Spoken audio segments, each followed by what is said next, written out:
जीवन हमें एक मौका देता है, इसलिए जब भी सही कॉलेज चुनने का समय आए तो सिर्फ मंगलायतन यूनिवर्सिटी आपके बेहतरीन भविष्य और सर्वांगीण विकास के लिए। केंद्र सरकार ने आपराधिक मामलों में दोषी नेताओं पर लाइफ टाइम बैन लगाने की मांग को गैर जरूरी करार दिया है। केंद्र सरकार का कहना है कि 6 साल के लिए डिस्क्वालिफिकेशन पर्याप्त है और यह पूरी तरह से संसद के अधिकार क्षेत्र में आता है।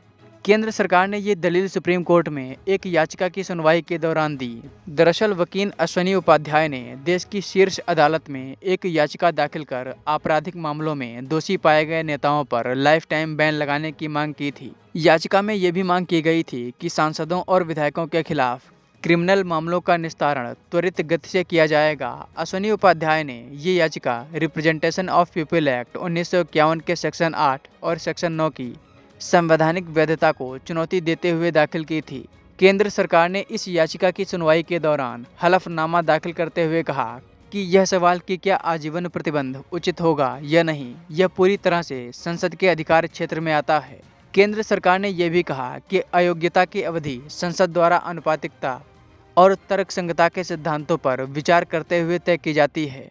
रिप्रेजेंटेशन ऑफ पीपल एक्ट 1951 के सेक्शन 8 के क्लॉज 1 के अनुसार अयोग्यता की अवधि दोष सिद्ध की तारीख से 6 साल या कारावास के मामले में रिहाई की तारीख से 6 साल थी। वहीं सेक्शन 9 की धारा 9 के तहत जिन लोक सेवकों को भ्रष्टाचार या राज्य के प्रति विश्वासघात के लिए बर्खास्त किया गया है, उन्हें ऐसी बर्खास्तगी की तारीख से 5 साल की अवधि के लिए अयोग्य ठहराया जाएगा। अश्वनी उपाध्याय ने इन दोनों मामलों में जीवन भर की अयोग्यता की मांग की थी। संविधान के अनुच्छेद 102 और 191 का हवाला देते हुए केंद्र ने कहा था कि संविधान ने अयोग्यता को नियंत्रित करने वाले कानून बनाने के लिए संसद को अधिकार दिया है। संसद के पास अयोग्यता के आधार और अयोग्यता की अवधि दोनों निर्धारित करने की शक्ति है। बता दें कि अप्रैल 2013 में सुप्रीम कोर्ट ने एक फैसला देते हुए कहा था कि कम से कम 2 साल की सजा पाने वाले विधायकों व सांसदों को सदन से तत्काल प्रभाव से निष्कासित कर दिया जाए। इसमें अपील करने की 3 महीने की अवधि को नकार दिया गया था।